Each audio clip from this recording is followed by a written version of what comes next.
ہاں جی، گڈریوں کے پاس جب فرشتے آئے تو خداوند کا جلال وہاں پر چمکا اور اسے دیکھ کر بہت خوش ہوئے.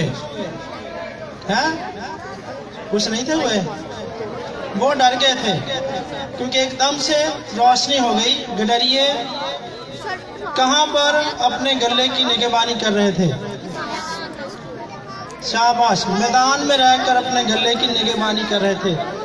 تو گڈریے آپ کو شاید پتا ہو، شاید نہ بھی پتا ہو کہ میدان میں کیوں گلے کی نگہبانی کر رہے تھے.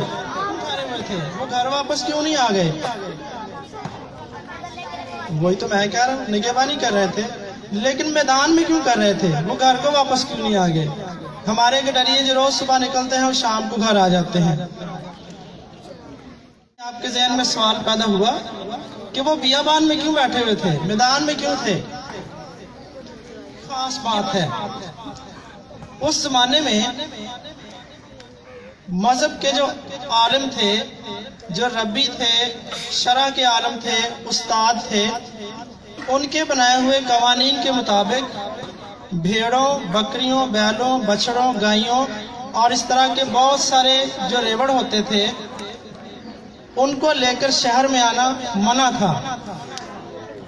اس لیے گڈریوں پر لازم تھا کہ وہ میدان میں رہیں کیونکہ شہروں میں آنا ان کے لیے منع تھا. اس واسطے وہ میدان میں اپنے گلے کی نگہبانی کر رہے تھے. اور جہاں پر گڈریے جاتے، جہاں پر انہیں شام ہو جاتی تو وہیں پر وہ پہاڑوں کے پتھر اکٹھے کرتے اور ان کے دائرے کی شکل میں، یہ جیسے بھی ان کے ذہن میں آتا ویسے کی عارضی چار دیواری بناتے اور اس کے اندر اپنی بھیڑ بکریوں کو، گلے کو اس کے اندر جمع کر کے خود دروازے پر بیٹھتے، وہیں پر لیٹتے، کچھ سو جاتے. اور کچھ دنوں میں بجلی نہیں تھی، بلب نہیں تھے، تو رات کو میدان میں بیٹھ کر وہاں پر وہ آگ روشن کرتے تاکہ جنگلی جانور اور درندے ان کے پاس نہ آ سکیں اور بھیڑیے وغیرہ اگر آئیں بھی تو اس آگ کی روشنی میں ان کو پتہ چل جائے.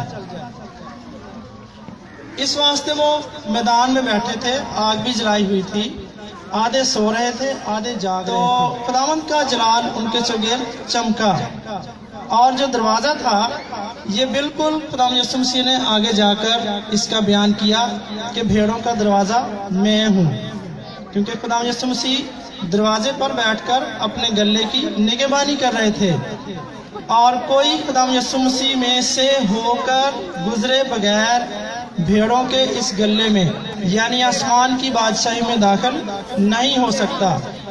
اور خداوند نے کہا میں اپنی بھیڑوں کو نام بنام جانتا ہوں، جن کو خدا نے میرے ہاتھ میں دیا ہے ان میں سے میں کسی کو بھی گم ہونے نہیں دیتا.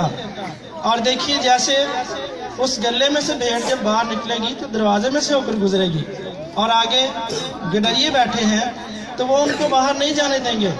اسی طرح جتنے خدا کی بادشاہی میں شامل ہو جاتے ہیں، اس گلے میں شامل ہو جاتے ہیں، تو خدا اور خدا یسوع مسیح جو دروازہ ہے ان کو وہاں سے نکلنے نہیں دیتے. خداوند اپنے روح کی ہدایت سے دلوں میں یہ بات ڈالتا ہے کہ نہیں یہ میں برا کر رہا ہوں، مجھے ایسا نہیں کرنا چاہیے، میں تو خدا کو ماننے والا ہوں، یسوع مسیح میرا چرواہا ہے، اس نے میری خاطر فدیہ دیا ہے. اور پھر ہم یہ بات جب روح ہمارے دلوں میں ڈالتا ہے تو ہم پھر توبہ